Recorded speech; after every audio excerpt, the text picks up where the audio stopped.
পীর সাহেব চরমোনাই প্রথম কারফিউ ভেঙে শাহবাগে আন্দোলন এগিয়ে নিয়ে গিয়েছিলেন। একটা সময় আসতেছে আবার ভোট আসবে, কেউ বলবে নৌকায় দেন, কেউ বলবে ধানে দেন, কেউ বলবে লাঙ্গলে দেন। আমার ভাইয়েরা, ইতিহাস যেন কেউ বিকৃত না করতে পারে, ইতিহাস যেন কেউ বিকৃত না করতে পারে।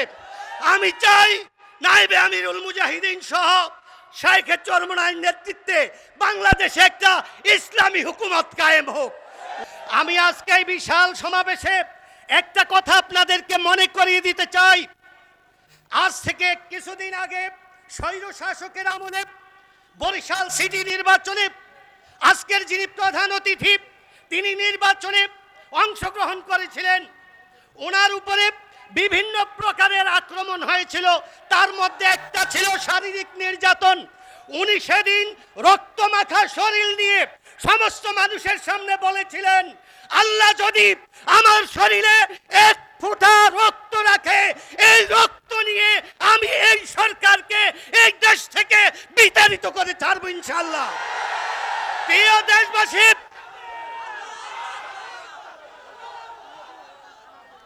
স্লোগান দিবেন না, সময় একবারে কম। আর একটা কথা আমি আপনাদেরকে বলি, পক্ষান্তরে কি হলো, এই সরকারের বিরুদ্ধে বিভিন্ন প্রকারের আন্দোলন হয়েছে। আজকে বিভিন্ন শ্রেণী এই স্বাধীনতার ফায়দা লুটার জন্য বিভিন্নভাবে মাঠে ময়দানে ঝাঁপিয়ে পড়েছে। আমরা আপনাদের অবদান 16 বছর দেখছি, আপনারা কিছুই করতে পারেন নাই।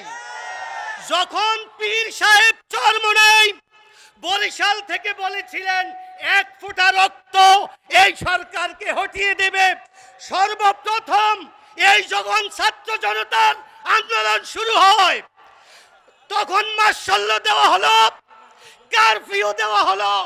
কারফিউ ভাঙ্গার সাহস এই দেশের 17 কোটি মানুষের 18 কোটি মানুষের কেউই করে নাই। তখন পীর সাহেব চরমোনাই প্রথম কারফিউ ভেঙে শাহবাগে আন্দোলন এগিয়ে নিয়ে গিয়েছিলেন। একটা